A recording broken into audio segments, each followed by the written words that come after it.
Assalamualaikum warahmatullahi wabarakatuh. Halo pemirsa, Presiden Joko Widodo mengeluarkan kebijakan menggunakan mobil listrik sebagai kendaraan dinas pemerintah pusat hingga daerah. Sejauh mana pengaplikasian rencana ini di lapangan? Dan apa kelebihan dan kekurangan mobil listrik? Kita akan membahasnya dalam Sumsel 24 jam sepekan. Bersama saya, Citra Utama.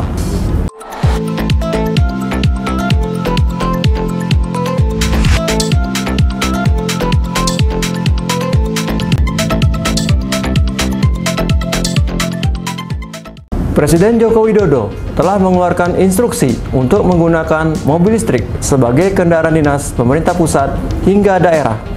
Namun dalam pelaksanaannya, penggunaan mobil listrik ini akan dilakukan secara bertahap. Direktur Jenderal Kekayaan Negara, Kementerian Keuangan, Ronald Silaban, menyatakan pergantian kendaraan dinas menjadi mobil listrik di wilayah pemerintahan akan dilakukan secara bertahap, disesuaikan dengan standar barang dan standar kebutuhan. Sebab perlu menyesuaikan dengan usia dari kendaraan dinas itu sendiri. Maka pergantian bakal dilakukan secara alamiah dengan total 189.803 unit. Sedangkan Direktur Perumusan Kebijakan Kekayaan Negara, Ecep Sudarwan, mengatakan saat ini pemerintah tengah mendata berapa jumlah mobil dinas yang memang sudah layak diganti, sehingga nantinya penggantian akan langsung dilakukan ke jenis mobil listrik. Menurutnya, dalam melakukan penggantian kendaraan dinas ke jenis mobil listrik, perlu melihat berbagai aspek, termasuk terkait pertimbangan mengenai kondisi mobil dinas dan standar mobil listrik yang akan digunakan. Ia juga mengatakan standar penggunaan mobil perlu diperhatikan karena ada ketentuan mengenai kapasitas mesin untuk mobil dinas berdasarkan jabatan. Seperti setingkat menteri, standarnya berkapasitas mesin sekitar 3000 cc. Namun sampai saat ini, dalam aturan kendaraan dinas listrik, belum terdapat aturan sejenis, sehingga perlu aturan tambahan yang mencakup standar perhitungan jenis kendaraan listrik yang bisa digunakan sebagai mobil dinas. Sementara itu, pemerintah Kota Palembang menyatakan bakal mewacanakan regulasi dan aturan khusus terkait pemakaian mobil listrik sebagai mobil kedinasan berdasarkan instruksi Presiden. Wali Kota Palembang, Arno Joyo, mendukung penuh aturan pemerintah pusat dengan cara akan melakukan pembahasan aturan mobil dinas di lingkungan Pemkot Palembang untuk kendaraan plat merah. Dia menilai pergantian penggunaan mobil dinas menjadi mobil listrik merupakan kebijakan yang tepat karena dapat membuat lingkungan sekitar menjadi sehat. Tak hanya itu, dia menyebut pergantian energi minyak menjadi energi listrik merupakan langkah tepat untuk pemerintah daerah.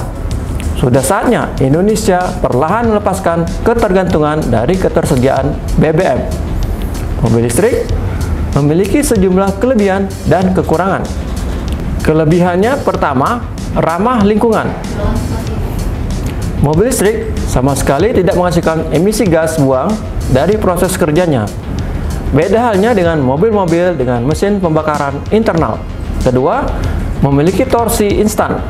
Salah satu karakter yang ditawarkan mobil listrik adalah mesin dengan torsi puncak langsung tersedia ketika pedal akselerator diinjak. Dengan begitu, mobil listrik terasa sangat lincah dan gesit saat digunakan, terutama dalam situasi stop and go. Hal ini jelas sangat berbeda dengan karakter mobil mesin pembakaran internal. Sebabnya, torsi puncak baru tersedia pada putaran mesin tertentu. Ketiga, kabin senyap.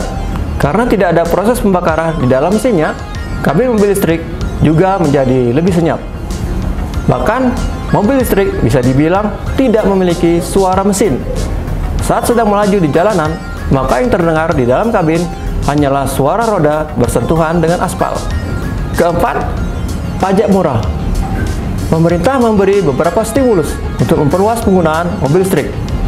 Di DKI Jakarta, hal tersebut dilakukan dengan menggratiskan bea balik nama kendaraan bermotor atau BBNKB dan pajak kendaraan bermotor yang hanya perlu dibayar 10% oleh pemilik mobil. Dan kelima, perawatan lebih minim. Mobil listrik memiliki komponen bergerak yang lebih sedikit. Oleh karena itu, mobil listrik tidak membutuhkan volume mesin dan perawatannya relatif lebih minim. Namun, bukan berarti mobil listrik tidak butuh perawatan. Komponen-komponen fast moving, seperti halnya kampas rem, perlu diganti secara rutin demi keselamatan. Di samping kelebihan, mobil listrik juga memiliki kekurangan, yakni harganya yang mahal. Mobil listrik paling murah di Indonesia saat ini adalah DFSK Gelora E yang dijual mulai harga Rp469 juta. Tempat pengisian baterai masih sedikit. Poin ini kemungkinan menjadi hambatan terbesar bagi banyak orang untuk membeli mobil listrik. Walaupun sebenarnya konsumen juga bisa mengisi daya di rumah. Namun, ketersediaan fasilitas pengisian daya yang tersebar luas pastinya akan memberikan ketenangan batin tersendiri dalam menggunakan mobil listrik. Sebagai informasi, dalam hal ini pemerintah lewat perusahaan listrik negara atau PLN sedang berupaya mendirikan stasiun pengisian kendaraan listrik umum atau SPKLU sebanyak-banyaknya. Waktu pengecasan lama. Ketika seorang konsumen memutuskan membeli mobil listrik, artinya ia harus membangun kebiasaan baru, mengecas mobil pada malam hari agar dapat digunakan pada pagi atau siang hari. Durasi pengecasan itu tergantung cara yang digunakan. Misalnya untuk mobil listrik Hyundai melalui wall charger yang didapat pada saat pembelian, maka pengisian bisa dilakukan selama 5-6 jam dari kondisi kosong sampai penuh.